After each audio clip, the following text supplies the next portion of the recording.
Hello and good morning साथीहरू, फेरि पनि स्वागत छ यो अर्को नयाँ भिडियोमा। आज चाहिँ म यो म्याग्दी जिल्लाको बेनी भन्ने ठाउँमा छु। बेनी बजार त उता पारी हो, यो बेनी बजार यता हो। हामी चाहिँ यता यो हाडेभिर भन्ने ठाउँमा, यो धेरै अग्लो हाइट छ के, यो यहाँ तल अगाडि हाडेभिर भन्ने ठाउँमा छौँ यति बेला। हिजो चाहिँ आउँदाखेरि राति भयो र भिडियो बनाउन पाइएन। अब आज यताबाट फर्किँदाखेरि भिडियो बनाउँदै जान्छु म होइन। बिहान अब उठेर अब भिडियो बनाउन सुरु गरेको छु। अब त्यही हो, गाडी लाइनमा अब कहिले कता पुग्नुपर्छ होइन। हेटौँडाबाट सिमेन्ट लोड गरेर आइयो। अस्ति साँझ लोड गरेर, साँझ भन्नाले 9-10 बजीतिर राति लोड गरेर निस्केको र हिजो चाहिँ अब दसैँ फेरि प्लस शनिबार पनि परेको हुनाले पार्टीले खाली हुँदैन, आरामले आउनु भनेर भन्यो। बेलुका आफूतिर आइपुग्यो र आएर अब राति त देखिएन, अब कस्तो थियो भनेर थाहा भएन होइन। अनि अहिले चाहिँ उठेर भिडियो बनाउँदैछु साथीहरू। यस्तो रहेछ, अब हामी आएको चाहिँ यताबाट त्यो छेउबाट अनि यस्तो हुँदै यता यो अगाडि उता चाहिँ मुक्तिनाथ जाने हो, यतापट्टि फेरि बागलुङ, यो चाहिँ म्याग्दी। ल साथीहरू, यो चाहिँ अगाडिबाट यताबाट आइरहेको यो जुन नदी छ, यो चाहिँ कालीगण्डकी नदी हो। यो जुन नदी चाहिँ यो त्यसको उद्गम स्थल चाहिँ कहाँ छ भन्दाखेरि मुक्तिनाथबाट बगेर आएको जुन यो कालीगण्डकी र यताबाट आएर यो जुन यताबाट आएको नदी छ, यो चाहिँ म्याग्दी। यहाँ आएर यो दुईवटा मिक्स भएर चाहिँ बग्छ साथीहरू। ठ्याक्कै म चाहिँ अहिले यति बेला ठ्याक्कै यो कहाँ छु भन्दाखेरि यो कालीगण्डकी र म्याग्दीको यो दोबानमा छु। यहाँ बसेर भिडियो बनाइरहेको छु होइन।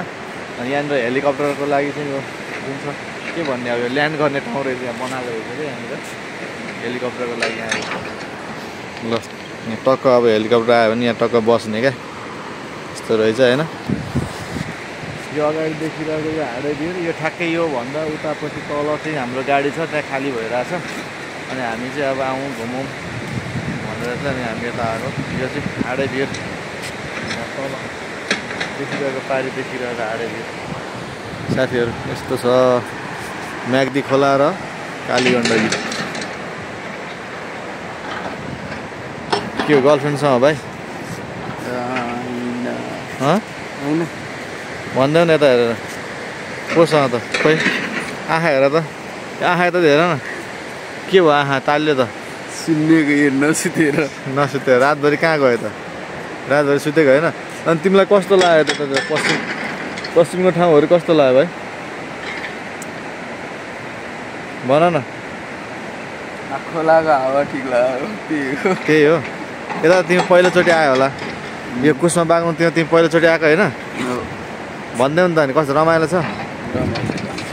यहाँबाट सिधै जाने यता मुक्तिनाथ, हामी चाहिँ उता गइँदैन, हामी चाहिँ यताबाट यस्तो हुँदै यो पर त्यो देखिएको बाटो छ,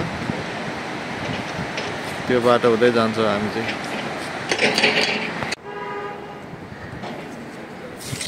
यो चाहिँ म्याग्दी जिल्लाको खेलकुद मैदान रहेछ साथीहरू, रङ्गशाला होइन।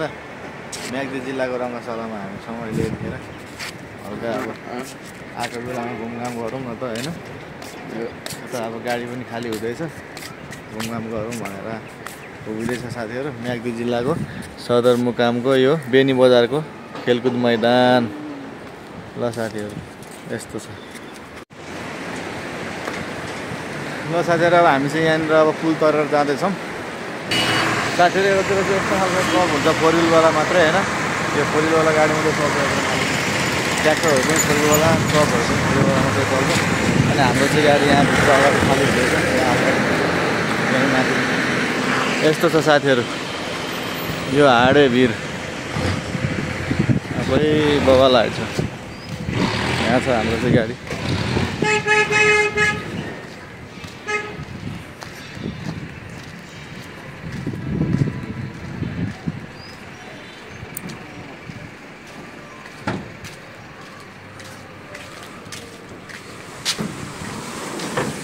यहाँ खाली हुँदैछ, बिहानदेखि गाडी लगाएको। ल पुरै दिनै बितिसक्यो यति बेला भर्खर यति भएर आएको छ साथीहरू।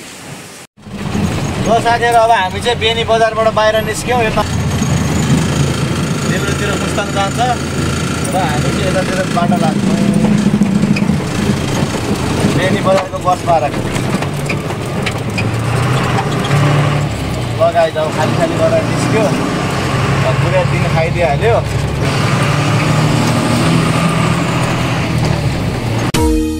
निष्ठुरीको सम्झना झाल झाल सम्झे आँसु आँखाइ भावे।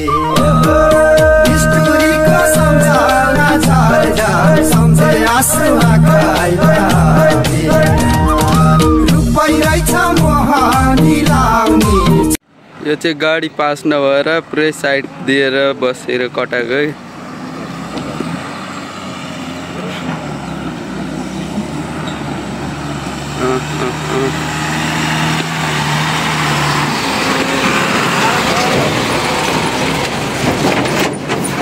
भाले गाडी अफरोडको राजा है। यो चाहिँ सिङ्गल बाटो है, नेपालकै पश्चिमको डेन्जरवाला। तलतिरपट्टि छुयो छुयो।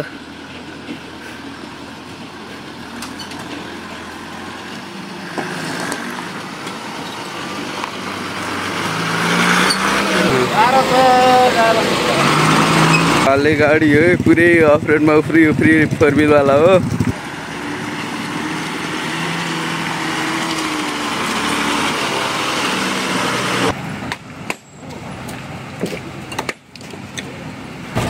ल साथीहरू यस्तो हो बाटो तल काली गण्डकी बाटो यता अगाडि देखाउ त बाटो हेर्ने हौ।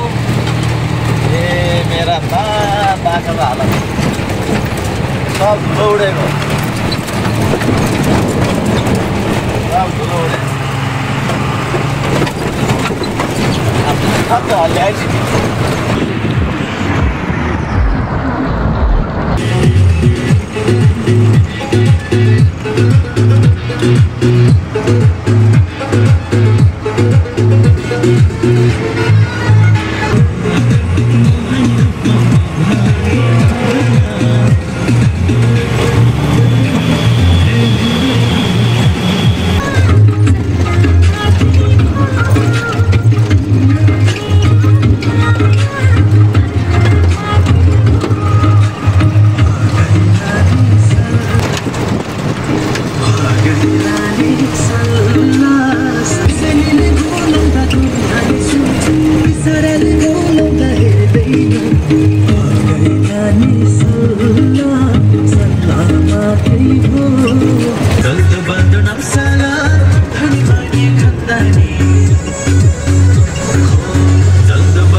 साथीहरु अब यति बेला चाहिँ हामी यो हेम्जा भन्दा अगाडि पोखरा भन्दा पछाडी आइपुग्यौं।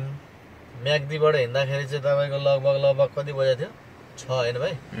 6 बजेको थियो र अहिले चाहिँ हामी यहाँ आइपुग्दाखेरि ठ्याक्कै 8:30 भन्दा अलि बेसी नै भयो हैन, 8:40 भयो र अब पोखरा यहाँबाट 2 किलोमिटर बाँकी छ।